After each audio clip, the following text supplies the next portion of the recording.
আসসালামু আলাইকুম, স্বাগত জানাচ্ছি আরটিভি সকালের সংবাদে। আপনাদের সাথে আছি আমি ফারজানা তানি। দীর্ঘ 17 দিন যুক্তরাজ্যের দ্য লন্ডন ক্লিনিকে চিকিৎসা নিয়ে ছেলে তারেক রহমানের বাসায় ফিরেছেন বিএনপি চেয়ারপারসন বেগম খালেদা জিয়া। উন্নত চিকিৎসায় তার স্বাস্থ্যের যথেষ্ট উন্নতি হওয়ায় ডাক্তাররা আপাতত তাঁকে বাসায় থেকে চিকিৎসা নেওয়ার পরামর্শ দিয়েছেন। শুক্রবার লন্ডনের স্থানীয় সময় রাত 9:30, বাংলাদেশ সময় রাত 3:30টায় খালেদা জিয়াকে তার বড় ছেলে তারেক রহমান বাসায় নিয়ে যান। গত 8 জানুয়ারি বুধবার খালেদা জিয়া উন্নত চিকিৎসার জন্য লন্ডন যান। সেদিন লন্ডনের হিথ্রো বিমানবন্দর থেকে সরাসরি তাকে বিশেষায়িত বেসরকারি হাসপাতাল দ্য ক্লিনিকে নিয়ে ভর্তি করা হয়।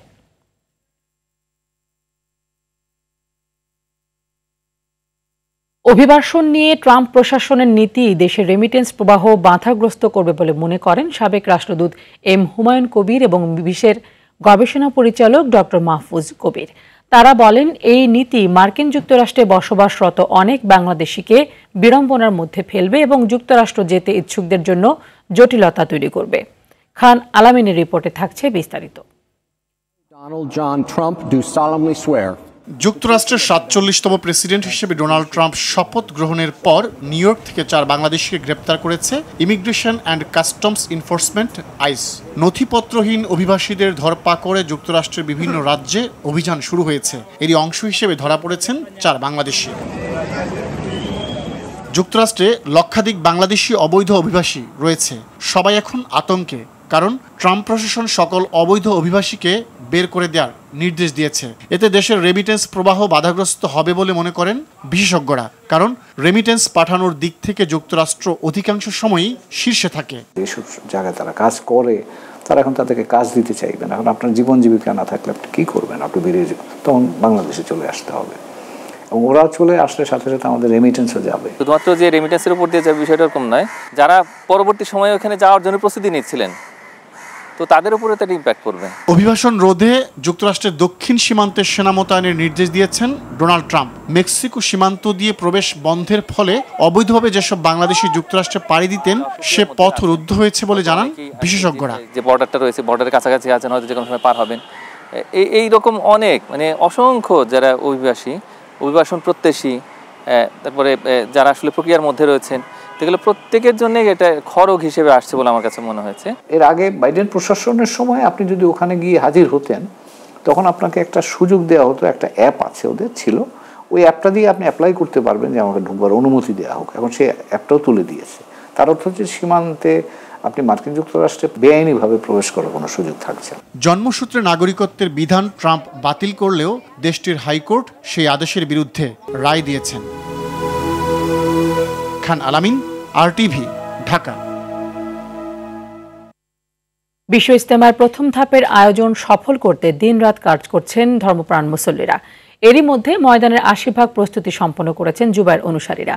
এদিকে সাদ অনুসারীদের দ্বিতীয় ধাপের ইজতেমা অনুষ্ঠিত হবে কিনা তা নিয়ে অনিশ্চয়তা দেখা দিয়েছে। গাজীপুরের টঙ্গী থেকে তরিকুল ইসলাম তারেকের পাঠানো প্রতিবেদন জানাচ্ছেন রেজওয়ান শরীফ। আগামী 31 জানুয়ারি শুক্রবার থেকে শুরু হচ্ছে 3 দিনব্যাপী বিশ্ব ইজতেমার প্রথম ধাপের প্রথম পর্ব। এ লক্ষ্যে সূরা নেজামের মুরব্বীদের তত্ত্বাবধানে চলছে ময়দান প্রস্তুতের কাজ। তাঁবু টাঙানো, পানি, অজুখানা ও টয়লেট নির্মাণ সহ নানা কাজে ব্যস্ত সময় পার করছেন তারা। এরই মধ্যে জুবায়ের অনুসারীরা ময়দানে আসতে শুরু করেছে। আসছেন দেশ বিদেশের ধর্মপ্রাণ মুসল্লিরাও। ইসলাম প্রচার ও মহান আল্লাহর সন্তুষ্টি লাভের আশায় জিকির আজকারে মগ্ন রয়েছেন অনেকে। এখান থেকে দীক্ষা নিয়ে আগামী 1 বছর দেশ বিদেশে ইসলামের বাণী প্রচার করবেন তারা। আমরা আল্লাহর পথে চলার চেষ্টা করব, আর দিন দুনিয়ার কথা মাথায় না রেখে আল্লাহর কথা সবসময় মনে করে সবার জন্য দোয়া করব, যেন আল্লাহ দেশ শান্তি রাখে, সুস্থ রাখে, সবাইকে ভালো রাখে, হেদায়েত দেয়। আল্লাহর রাস্তায় আসছি, আমরা ঈমান আমলকে যেভাবে মজবুত হয়ে যাবে আল্লাহকে পাই, এই কারণে আমরা ইজতেমার ময়দানে আসা এবং ইজতেমার ময়দানে যে খেদমত করার জন্য কিছু কাজকর্ম করবো এই চলে আইছি। অনেক জায়গার থেকে লোকজন এসে এখানে সাহায্য করতেছে। এখানে তো ইজতেমা হবে ইনশাল্লাহ। সারা বাংলাদেশ তো বাংলাদেশ, সারা পৃথিবীর থেকে, বিশ্বের থেকে সবাই আসবেন এখানে ইজতেমায় যোগ দেবেন। দেশে বিদেশে মানুষের খেজমতের জন্য উপকার জন্য আমি যদি একটু একখান বাঁশ খুঁড়া গায়ে দেওয়াও দিতে পারি, এই বাঁশখানের তলে যে মানুষের নামাজ পড়বে ওই একটা নেকি আমার আল্লাহ তাআলা দিতে পারে, এই উসিলে আমার আল্লাহ মাফ করে দিতে পারে। 31 তারিখ থেকে শুরু হবে। এখন আমার কাছে ভালো লাগছে যে আমি সময় মতো নাইসা যেন আল্লাহর রাস্তায় যেন নামাজ পড়তে পারি বা এই যে তাবলিগের সাথে জড়িত হইতে পারি। সাদ অনুসারীরা এখন পর্যন্ত ইজতেমা আয়োজনের অনুমতি পাননি, ফলে দ্বিতীয় পর্বের ইজতেমা নিয়ে অনিশ্চয়তা রয়েছে। তবে জুবায়ের অনুসারীদের আয়োজন সফল করতে সর্বাত্মক চেষ্টার কথা জানান আয়োজক কমিটির এই সমন্বয়ক। আলহামদুলিল্লাহ, ইজতেমাকে সামনে রেখে ঢাকা এবং ঢাকার আশপাশ জেলা থেকে দূর দূরান্ত থেকে তাবলিগের সাথী ভাইরা, মাদ্রাসা তালিবুল ইলম ভাইরা এবং ধর্মপ্রাণ মুসল্লি ভাইরা যারা দিনকে মহব্বত করে এবং হযরত ওলামা ইকরাম তত্ত্বাবধানে থেকে হকের উপরে থেকে তাবলিগের মেহনত করার চেষ্টা করে, এনারা মাঠ প্রস্তুতির কাজে নিয়োজিত রয়েছেন। আমাদের প্রায় 80% কাজ ইতিমধ্যে সম্পূর্ণ হয়েছে। এর ভিতরে উল্লেখযোগ্য খুঁটি এবং নামাজের কাতা তৈরি করা, সামিয়ানা টাঙানো, বয়ানের মিম্বার তৈরি করা সহ আনুষঙ্গিক অনেক কাজ ইতিমধ্যে আলহামদুলিল্লাহ আমাদের সম্পূর্ণ হয়েছে। ইজতেমা ময়দানের নিরাপত্তায় সব রকম প্রস্তুতি নেওয়ার কথা জানান এই পুলিশ কর্মকর্তা। আমরা সুন্দরভাবে ইজতেমা করতে চাচ্ছি এবং আমরা আইন শৃঙ্খলা বাহিনী তথা পুলিশের যে তরফ থেকে আমরা সাজিয়েছি, আমাদের সিকিউরিটি সাজিয়েছি। আমরা আসলে এই ইজতেমাটি একটি খুব চ্যালেঞ্জের মুখে আমরা করছি। 350 আমরা সিসি ক্যামেরা আমরা নিয়োগ করেছি, 15টি ওয়াচ টাওয়ার আছে, যে ওয়াচ টাওয়ারের মাধ্যমে আমরা ইজতেমার মাঠকে আমরা কাভারেজ দিব এবং সিসি ক্যামেরার মাধ্যমে কাভারেজ দেব। আমরা সাদা পোশাকে খিত্তাতে ডিউটি করবে, আমরা পেট্রোল ডিউটি করবে, আমরা আমাদের পুলিশ রোপটপে ডিউটি করবে, আমরা এই যে বিআরটির যে উপরে ফ্লাইওভার আছে সেখানেও আমরা ডিউটি দিব। সব মিলে আমরা ড্রোন সার্ভিসও রাখবো যেখান থেকে ইজতেমার মাঠকে কাভার করবে। সব মিলে আমরা ইজতেমাকে শান্তিপূর্ণ করার জন্য নিরাপত্তা চাদর বিছিয়ে দেব ইনশাল্লাহ। আমরা আশা করছি আর কোনো অনাকাঙ্ক্ষিত ঘটনা এখানে ঘটবে না। প্রথম ধাপের প্রথম পর্ব 31 থেকে 2 ফেব্রুয়ারি এবং দ্বিতীয় পর্ব 3 থেকে 5 ফেব্রুয়ারি আয়োজনের দিন নির্ধারণ করা হয়েছে। রেজওয়ান শরীফ, RTV। ঢাকা বিশ্ববিদ্যালয় কলা ইউনিটের ভর্তি পরীক্ষা অনুষ্ঠিত হবে আজ বেলা 11টা থেকে দুপুর 12:30 পর্যন্ত চলতি শিক্ষাবর্ষের ভর্তি পরীক্ষা অনুষ্ঠিত হবে। কলা, আইন ও সামাজিক বিজ্ঞান ইউনিটে 2934 আসনের বিপরীতে 1,25,418 শিক্ষার্থী আবেদন করেছেন। এই ইউনিটে প্রতি আসনের জন্য 43 জন শিক্ষার্থী ভর্তি পরীক্ষা দেবেন। চলতি শিক্ষাবর্ষেও গত বছরের মতো ঢাকা বিশ্ববিদ্যালয় কেন্দ্র সহ একযোগে দেশের 8 বিভাগীয় কেন্দ্রে এই ভর্তি পরীক্ষা অনুষ্ঠিত হচ্ছে। ঢাকা বিশ্ববিদ্যালয় ভর্তি পরীক্ষার বিষয়ে জানাতে বিভাগীয় শহর ময়মনসিংহ থেকে সরাসরি যুক্ত হচ্ছেন সহকর্মী মোজাম্মেল খোকন। খোকন, ভর্তি পরীক্ষার ব্যবস্থাপনা সহ সার্বিক বিষয় নিয়ে জানাবেন। জি, ধন্যবাদ তানি। আমি এখন কিন্তু অবস্থান করছি বাংলাদেশ কৃষি বিশ্ববিদ্যালয়ের ময়মনসিংহের যে কৃষি প্রকৌশল ও প্রযুক্তি অনুষদ যে ডিপার্টমেন্টটি রয়েছে সেই ডিপার্টমেন্টটির সামনে। তো আমি কিন্তু কিছুক্ষণ আগেই দেখেছি যে সকাল 9টা থেকে কিন্তু এই ঢাকা বিশ্ববিদ্যালয়ে ভর্তি পরীক্ষার জন্য কিন্তু শিক্ষার্থীরা এবং তাদের পরিবার পরিজন নিয়ে কিন্তু তারা আসছেন এবং তারা কিন্তু এখন পর্যন্ত যদিও তাদের আসনে এখনো যাননি, অর্থাৎ সকাল 11টা থেকে এই পরীক্ষা শুরু হওয়ার কথা রয়েছে। এই পরীক্ষা আমরা যতটুকু জেনেছি যে 1 ঘন্টা 30 মিনিটের এই পরীক্ষা 12:30টার সময় শেষ হবে। তো এখন পর্যন্ত কিন্তু শিক্ষার্থীদের এখনো আসছেন, পরীক্ষার্থীরা আসছেন তাদের পরিজন নিয়ে তারা এখানে দ্রুত গতিতে এসে কিন্তু তারা এই কেন্দ্রে অবস্থান করছেন। আমি কিন্তু এখন কেন্দ্রের বাইরে রয়েছি, অর্থাৎ পরীক্ষা কেন্দ্রের বাইরে অবস্থান করলেও এখানে আমরা দেখতে পাচ্ছি যে পরীক্ষার কেন্দ্রের আশপাশে কিন্তু শিক্ষার্থীদের উপচে পড়া ভিড়। অর্থাৎ গত বছরের ন্যায় এইবারও কিন্তু ময়মনসিংহে বিশেষ করে বাংলাদেশ কৃষি বিশ্ববিদ্যালয় এবং জাতীয় কবি নজরুল ইসলাম বিশ্ববিদ্যালয় এই দুটি কেন্দ্রে কিন্তু আপনার এই ঢাকা বিশ্ববিদ্যালয়ের ভর্তি পরীক্ষা অনুষ্ঠিত হচ্ছে। এই অনুষ্ঠিত হওয়ার পেছনে কিন্তু আমরা যে বিষয়টি জেনেছি যে বিশ্ববিদ্যালয়ের যারা কর্তৃপক্ষ রয়েছেন তারা বিশেষ করে এই ভর্তি পরীক্ষায় কোনো ধরনের যেন ডিভাইস ব্যবহার করা না হয় সেই বিষয়টি তারা সতর্ক রয়েছেন। এছাড়া আইন শৃঙ্খলার বিষয়টিও তারা সজাগ দৃষ্টি রেখেছেন বিশ্ববিদ্যালয় কর্তৃপক্ষ। এবং আমরা দেখেছি যে বিশ্ববিদ্যালয় এই পরীক্ষাকে কেন্দ্র করে বিশেষ করে ওই আশপাশের যে এলাকাগুলো সেখানে কিন্তু আমরা দেখেছি বিভিন্ন ধরনের যানবাহনের কিন্তু বিধিনিষেধও দেওয়া হয়েছে। অর্থাৎ এই বিশ্ববিদ্যালয়ের এই পরীক্ষাকে কেন্দ্র করে কিন্তু আমরা দেখেছি যে ময়মনসিংহের এই বিশেষ করে বাংলাদেশ কৃষি বিশ্ববিদ্যালয় এবং জাতীয় কবি নজরুল ইসলাম বিশ্ববিদ্যালয় এই দুইটি এলাকায় কিন্তু শিক্ষার্থীদের এবং পরীক্ষার্থীদের কিন্তু ভর্তি যুদ্ধ কিন্তু আজকে শুরু হওয়ার কথা রয়েছে। তো আমার কাছে এই ছিল ময়মনসিংহ বাংলাদেশ কৃষি বিশ্ববিদ্যালয় থেকে এই ভর্তি পরীক্ষা সর্বশেষ। তানি, ধন্যবাদ আপনাকে। নতুন আলুর সরবরাহ বাড়ায় কেজিতে 5 থেকে 7 টাকা কমেছে আলুর দাম। পাশাপাশি হাতের নাগালে সব ধরনের সবজির দাম 30 থেকে 50 টাকায় পাওয়া যাচ্ছে বেশিরভাগ সবজি। কিছুটা কমেছে ব্রয়লার ও সোনালী মুরগির দাম, তবে দাম বেড়েছে ডিমের। মাসব্যাপী দাম বাড়ার তালিকায় রয়েছে সব ধরনের চাল। এতে কিছুটা বিপাকে পড়েছেন মধ্যবিত্ত ও খেটে খাওয়া মানুষ। বিক্রেতারা দায়ী করছেন উৎপাদক ও ডিলারদের, তবে ব্যবসায়ীদের এসব খোঁড়া যুক্তি মানতে নারাজ ক্রেতারা। বলছেন সিন্ডিকেট এখনও সোচ্চার আছে, প্রয়োজন বাজার তদারকি বাড়ানোর।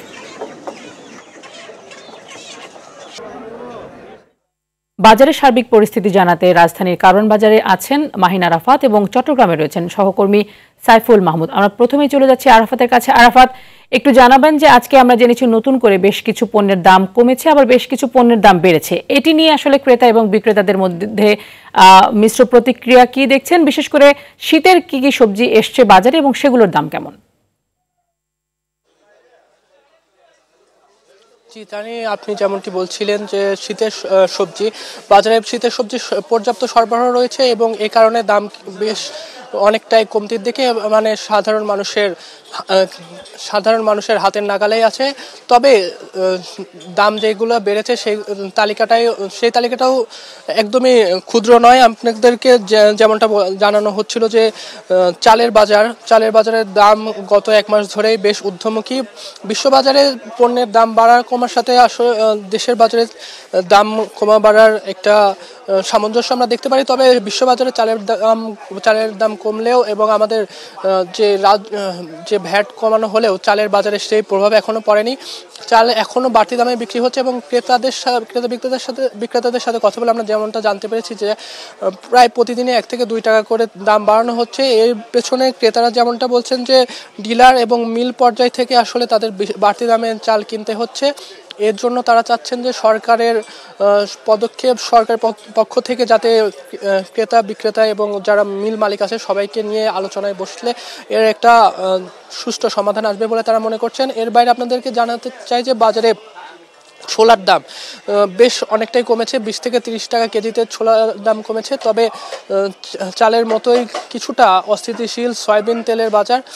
সয়াবিন তেলের যে 1 লিটার ও 2 লিটার তেলের ঘাটতি ছিল সেটা এখনো সরবরাহ স্বাভাবিক হয়নি এবং ক্রেতারা যেমনটা বলছেন যে দাম বাড়ানোর কারসাজির হিসেবে তারা এটাকে দেখছেন। এর জন্য তারা যে বড় বড় ডিলাররা রয়েছে এবং ডিলার এবং সরবরাহ ঘাটতি দেখাচ্ছেন, সেই ক্ষেত্রে তারা চাচ্ছেন যে সেই উৎপাদন পর্যায়ে যাতে ভোক্তার অভিযান পরিচালনা করা হয় এবং আর একটু জানিয়ে রাখতে চাই যে এই চাল এবং তেলের পাশাপাশি চিনির দাম কেজিতে প্রায় 2 থেকে 3 টাকা বেড়েছে। এর বাইরে বাকি সব পণ্যের দাম একই রকম রয়েছে। এই ছিল আমার কাছে রাজধানীর কারওয়ান বাজার থেকে সর্বশেষ। আমাদের আরেকজন সহকর্মী আছেন সাইফুল মাহমুদ আছেন চট্টগ্রামে, আমরা সেখানে সরাসরি যুক্ত হব।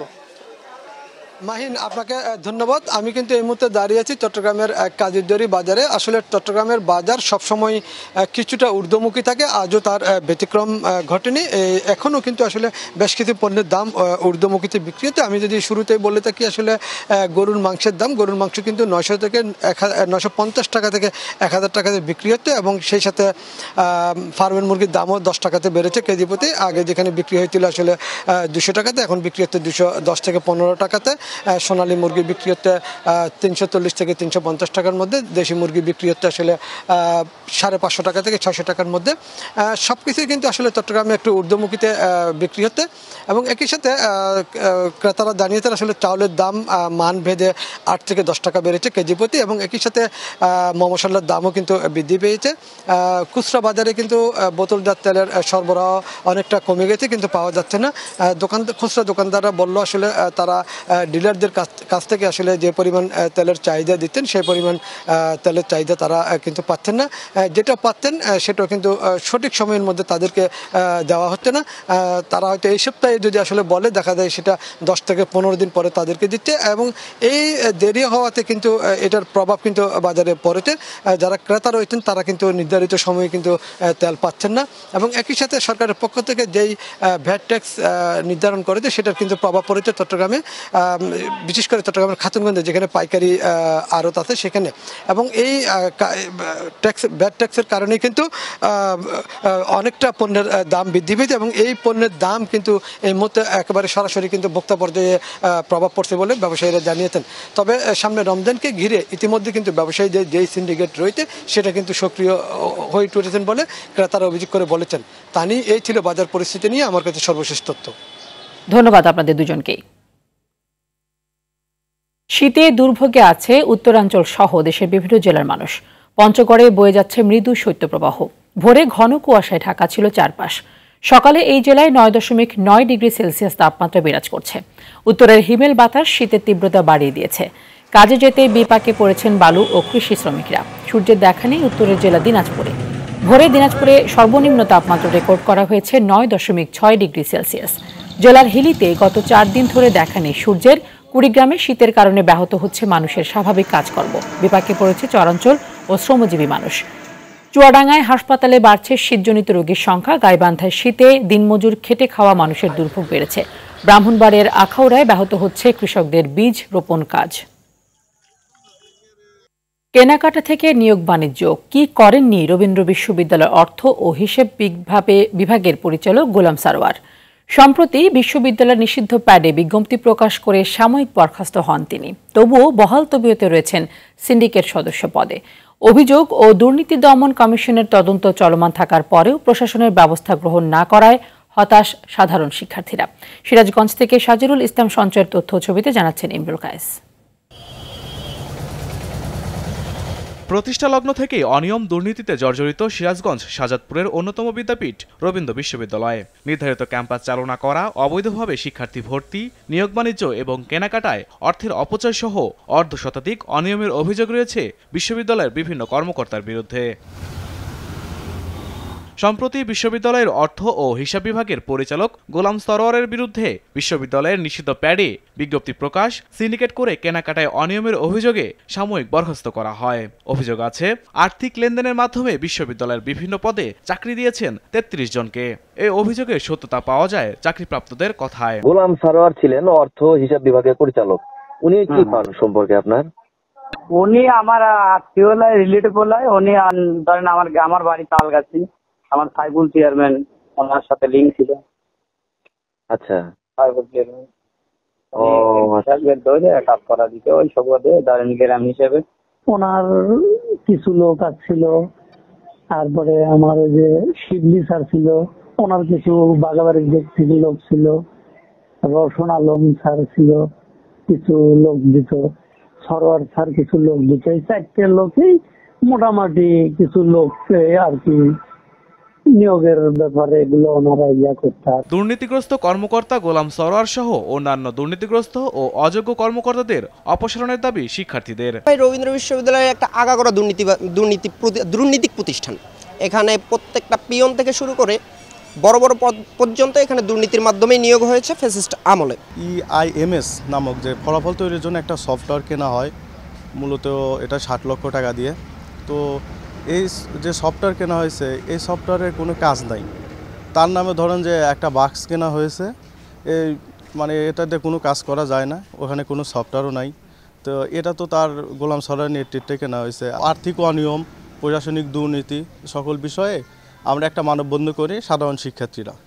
তো সেই মানববন্ধনে গোলাম সরোয়ারের সাথে আরও জড়িত গংরা যারা আছে 4 জনের, তারা হলো ছাত্রলীগের লেলিয়ে দেয়, আমাদের শিক্ষার্থীদের মানববন্ধন করে, মানববন্ধনে পণ্ড করার জন্য তারা আমাদের উপর আক্রমণও করে।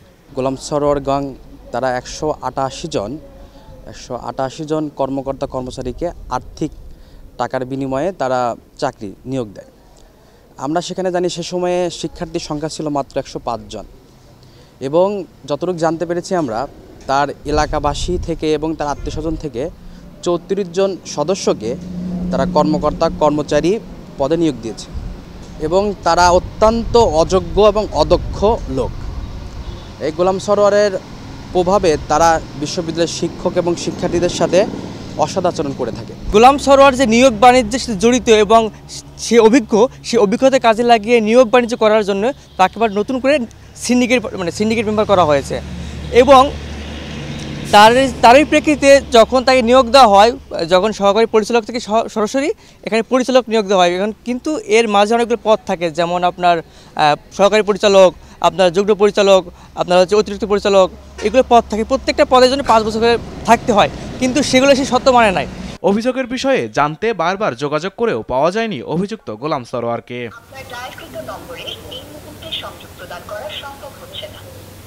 এদিকে অভিযোগের সুষ্ঠু তদন্ত করা হচ্ছে বলে জানান উপ-উপাচার্য। এটা দুর্নীতি দমন কমিশন নিজেই হ্যান্ডেলিং করছেন, তারা এটা সিদ্ধান্ত দেবেন, সরকারি প্রতিষ্ঠান তারা এটা নিয়ে কাজ করে, এবং বিশ্ববিদ্যালয়ের কাছে যদি কোনো তথ্য চাহিত হয় কখনো, অবশ্যই বিশ্ববিদ্যালয় সেই আঙ্গিকে তাকে এটা প্রদান করবে। ইমরুল কায়েস, RTV। নানা প্রতিকূলতার মাঝেও কুমিল্লার দেবিদ্বারে গোমতী নদীর চরে শশা চাষ করছেন কৃষকরা। 200 একর জমিতে চাষ করা শশার বাম্পার ফলন হয়েছে বলে জানিয়েছেন তারা। এখানকার উৎপাদিত শশা যাচ্ছে ঢাকা, চট্টগ্রাম সহ দেশের বিভিন্ন স্থানে। কৃষি বিভাগের সহযোগিতা পেলে আগামীতে শশার আবাদ বাড়ানোর আশা কৃষকদের। কুমিল্লা প্রতিনিধি আবুল খায়ের তথ্য চিত্রে আরো জানাচ্ছেন নাদিরা সুলতানা। কুমিল্লার দেবিদ্বার উপজেলার বারেরাচর, লক্ষ্মীপুর, খলিলপুর সহ কয়েকটি গ্রামের গোমতীর চরের 200 একর জমিতে শশা চাষ করেছেন কৃষকরা। চলতি মৌসুমে আবহাওয়া ভালো থাকায় ভালো ফলনে খুশি তারা, তাই জমিতে ছোট ঘর বানিয়ে রাতে শশা পাহারা দিচ্ছেন। আর বাজারে দাম ভালো পাওয়ায় লাভবান হচ্ছেন চাষিরা। চরের এই ফসল স্থানীয় চাহিদা মিটিয়ে চট্টগ্রাম, ঢাকা সহ বিভিন্ন জেলায় পাঠানো হচ্ছে।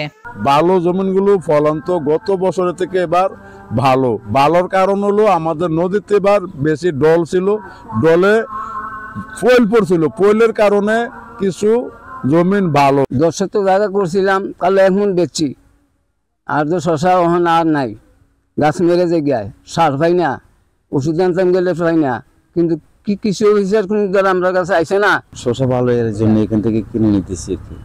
অন্যান্য জায়গাতে শশা আছে, আর এখানে শশা আরেকটু যদি ভালো হইতো, যদি সরকারিভাবে যদি কোনো সহযোগিতা পাইতো তারা, ঠিক আছে, আরেকটু ফলন ভালো হইতো। যদি সরকারি কিছু পাওয়া যেত তাহলে আমাদের কৃষকরা অনেক ভালো থাকতো বা অনেক ভালো ফসল হতো। দাম তো এবার ভালোই, ফলন তো নাই, হাঁস মাছ দিতাম পারি না, ওষুধ দিতাম পারি না, দাম তো ভালোই।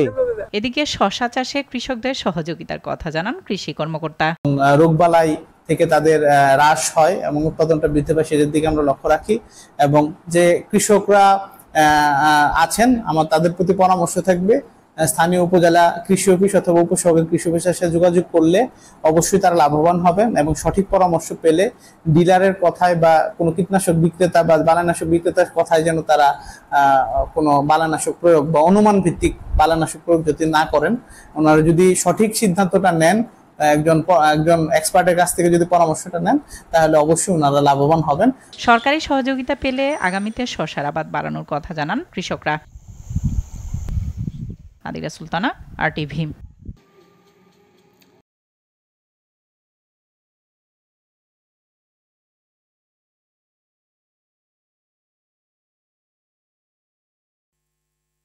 খেলার খবর। ভারতে অনুষ্ঠেয় নারী বিশ্বকাপে সরাসরি খেলা হচ্ছে না বাংলাদেশের। ওয়েস্ট ইন্ডিজের বিপক্ষে তৃতীয় ওয়ানডেতে হেরে বিশ্বকাপে ওঠার এই সুযোগ হারালো বাংলাদেশের নারীরা। ওয়ার্নার পার্কে ব্যাটিং ব্যর্থতায় মাত্র 118 রানে গুটিয়ে যায় বাংলাদেশ। শারমিন আক্তার করেন সর্বোচ্চ 37 রান।